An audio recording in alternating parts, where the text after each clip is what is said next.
এনেকুৱা মুখ্যমন্ত্ৰী যদি অসমত বেছিদিন থাকিবলৈ হয়, অসমখন যদি কেতিয়াবা কাৰোবাক বেছিও দিয়ে আমি আচৰিত হ'বলগীয়া নহ'ব। তেওঁ গ্ৰাহক পোৱা নাই মুখ্যমন্ত্ৰীয়ে। যদি ভাল গ্ৰাহক পাই যায় এই মুখ্যমন্ত্ৰীয়ে অসম বেছিবলৈও কুণ্ঠাবোধ নকৰিব। সেইকাৰণে বন্ধুসকল, আমি আমাৰ ৰাজ্যখন বচাব লাগিব। আমাৰ মিলা মিছা শান্তি সম্প্ৰীতি ভাতৃত্ববোধ বচাব লাগিব। আমাক শংকৰদেৱে কি কৈছিলে? আমাক শংকৰদেৱে শিকাইছিল, আমি শংকৰদেৱক গুৰু মানো।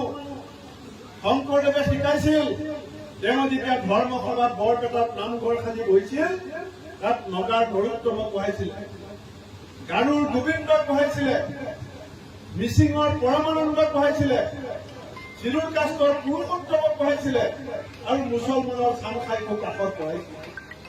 সেয়া ৫৫০ বছৰ আগত শংকৰদেৱে কৈছিল।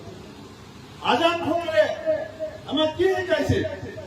আজান ফকীৰে আমাক শিকাইছিল যে মোৰ মনত ভিন ভাৱ নাই অ' আল্লাহ, মোৰ মনত ভিন ভাৱ নাই, হিন্দু কি মুছলমান একে আল্লাহ ফৰমান, মোৰ মনত ভিন ভাৱ নাই।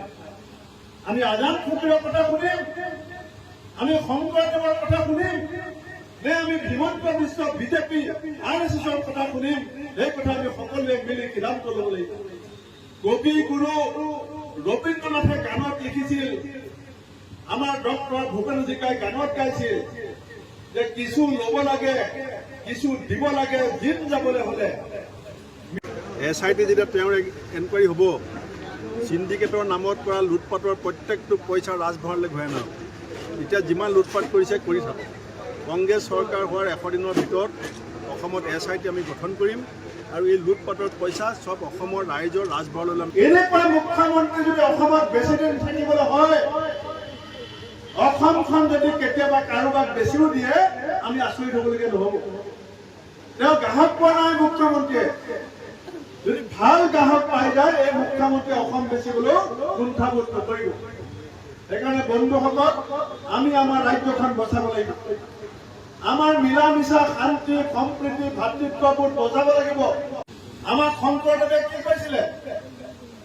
আমাক শংকৰদেৱে শিকাইছিল, আমি শংকৰদেৱক গুৰু মানো।